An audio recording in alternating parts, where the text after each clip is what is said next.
qui est particulièrement difficile pour les entreprises. En question principale.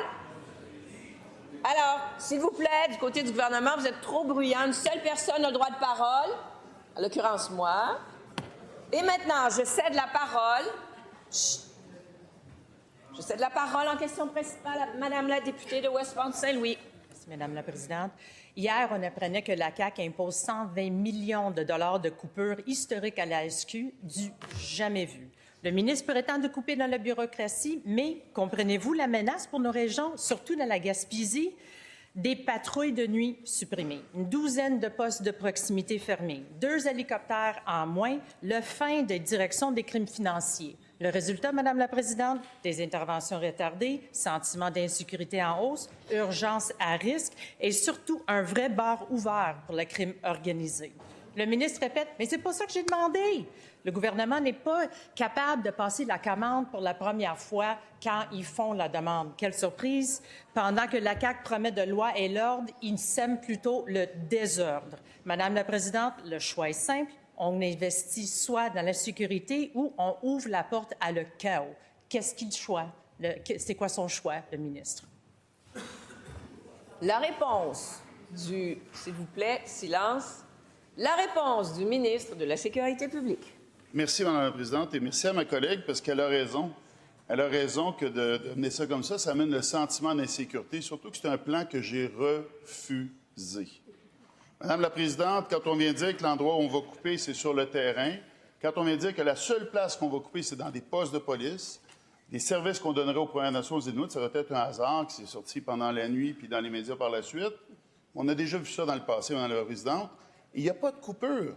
On demande à une organisation qui s'appelle la Sûreté du Québec, qui depuis 3 ans dépasse son budget de 20 minimalement, de nous donner un plan pour arriver dans son budget. Madame la présidente, je suis en train de fournir à ma collègue de l'opposition une ligne, une question pour elle au crédit en disant « Monsieur le ministre, comment vous surveillez les budgets des gens? » Mais c'est ce qu'elle va me demander. Puis je vais être obligé de dire, j'ai demandé un exercice, j'ai demandé à la Sûreté du Québec de me présenter comment ils voulaient respecter leur budget.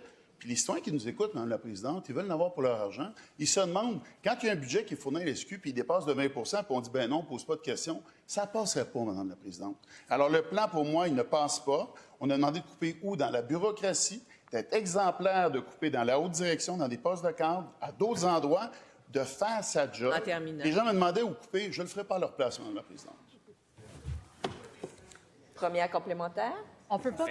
En principal. Allez-y. Merci.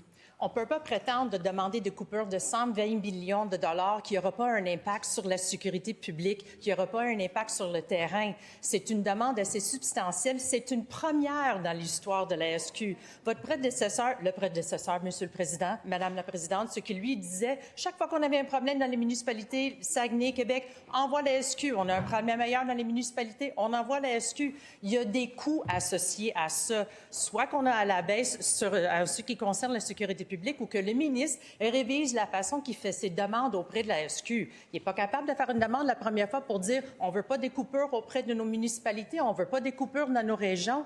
C'est illogique de dire 120 millions de dollars, il n'y aura pas un impact sur nos sociétés dans les régions.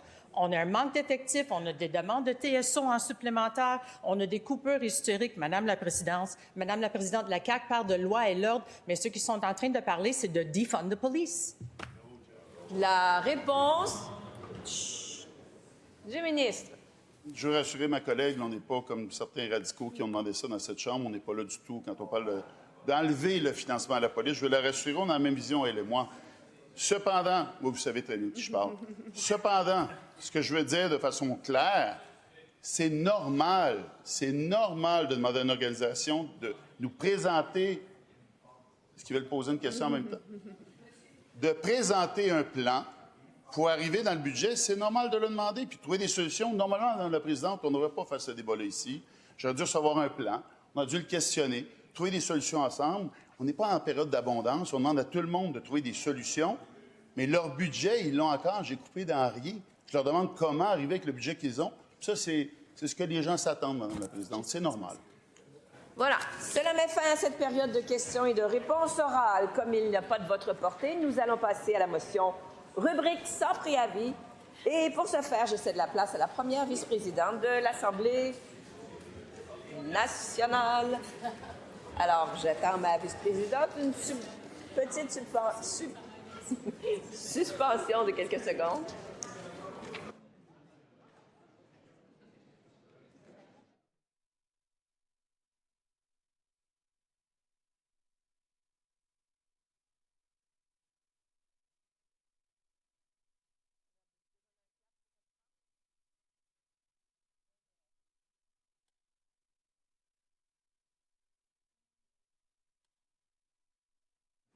Et pour les motions sans préavis, je cède maintenant la place à la première vice-présidente. Bonne fin de journée tout le monde. Merci pour votre attention.